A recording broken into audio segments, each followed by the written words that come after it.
Bonjour à tous et en tant que régional de l'étape, je vous souhaite tous la bienvenue. On va essayer de voir d'un point de vue pratique que faire en cas de sténose résistante. Je pense que ça nous est tous arrivé de tomber sur une lésion qui nous pose ces petits soucis. Donc premièrement, il y a deux cas de figure, on pourrait appeler une lésion résistante. La plus classique étant, bien évidemment, on passe notre guide, on essaye de dilater au ballon et le ballon garde une empreinte de la lésion on est bien embêté. La deuxième cas de figure, c'est notre guide franchi, mais la lésion est soit très tortueuse, soit très distale, soit calcifiée, et le ballon n'arrive même pas à arriver jusqu'à la lésion. Qu'est-ce qu'on peut faire? Quelques petits trucs et astuces. Alors, est-ce que c'est rare ou pas?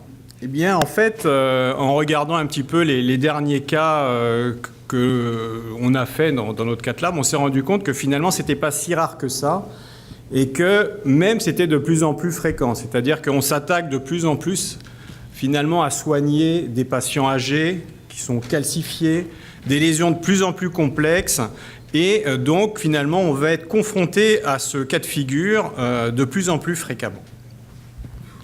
Donc notre problématique, c'est effectivement, on a tendance actuellement à vouloir faire du direct stenting dès qu'on a la possibilité, mais est-ce que on peut ou est-ce qu'on doit prévoir à l'avance qu'une lésion va être résistante? C'est là toute la question. Donc on a des outils en amont avant d'attaquer l'angioplastie qui peuvent être le scanner coronaire, qui peuvent être même visuellement déjà à la coronarographie, voire des artères calcifiées. On peut avoir l'aide de l'IVUS, de l'OCT qui vont nous montrer donc ces plaques calcifiées. Mais est-ce que ça peut nous dire à l'avance si ces plaques vont être résistantes à notre ballon d'angioplastie? Alors, pourquoi toutes ces questions? Parce que, bien évidemment, il y a des risques. Il y a des risques immédiats qui sont le ballon, finalement, qui se rompt. Et donc, on a tous eu cette expérience du ballon qui se rompt et qui entraîne une dissection extensive de l'artère. Et on se retrouve finalement avec une lésion qui est beaucoup plus complexe qu'à l'origine.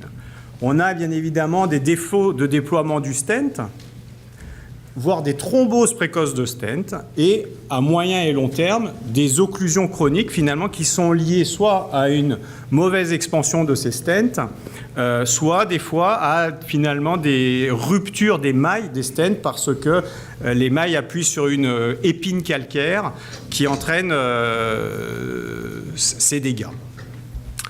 Alors, quels sont nos outils pour lutter finalement contre ces lésions résistantes? Le premier et le plus classique, c'est le ballon non compliant. Alors il existe des ballons non compliants qui montent à des très hautes pressions. Et par contre, la première question, c'est comment on les utilise. Alors il y a des personnes qui préfèrent utiliser des ballons non compliants sous-dimensionnés, en forçant un peu plus sur la pression. Il y en a qui préfèrent prendre des ballons à la taille de l'artère.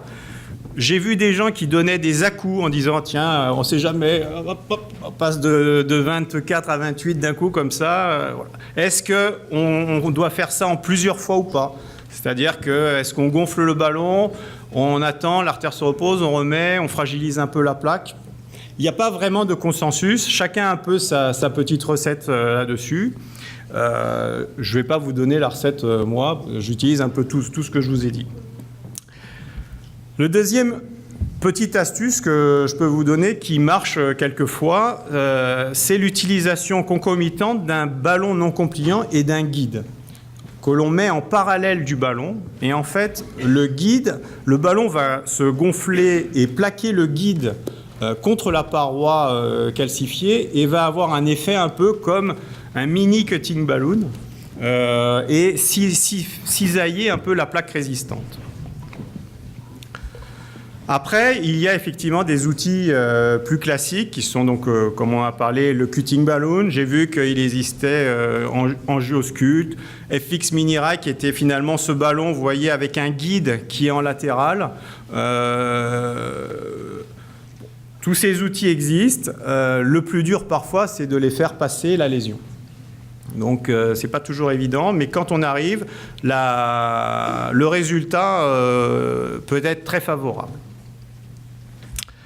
Enfin, l'arme ultime, qui est quand même le rotablator, c'est-à-dire qu'on a réussi à passer notre guide quand même dans la lésion, mais rien ne passe, l'empreinte persiste malgré le ballon non compliant, malgré éventuellement le cutting balloon, si vous voulez.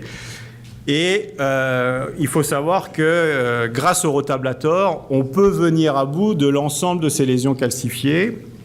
Et je pense qu'il y a une phrase qu'il faut quand même retenir, qui est on regrettera jamais, rarement, d'avoir utilisé le rotablator, mais par contre, on regrettera souvent de ne pas l'avoir utilisé. Donc ça, c'est vraiment important. Et donc, je pense que c'est un outil indispensable à avoir dans nos cath labs et surtout à savoir manipuler. Ensuite, il y a le laser. Alors, j'ai vu certaines études sur le laser dans les lésions résistantes. Alors, les résultats ne sont pas tous, je dirais, dithyrambiques, mais il y a eu des résultats favorables. Alors, il y a un protocole de laser qui est fourni. Voilà. Ça existe. Bon, je n'ai pas d'expérience dans le laser dans le cadre des lésions résistantes, mais il faut savoir que ça existe.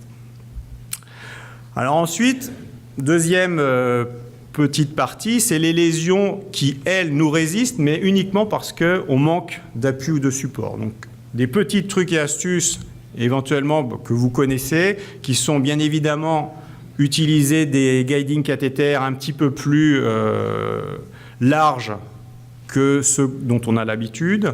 Éventuellement, utiliser en parallèle 2 guides extra-support qui peuvent permettre parfois de faire passer notre ballon. L'anchoring balloon, où, comme vous le voyez sur la photo du bas, où on gonfle un ballon dans une branche marginale ou latérale qui va nous augmenter notre support et nous permettre à notre ballon ou à notre stent d'atteindre notre lésion finalement qui nous résiste.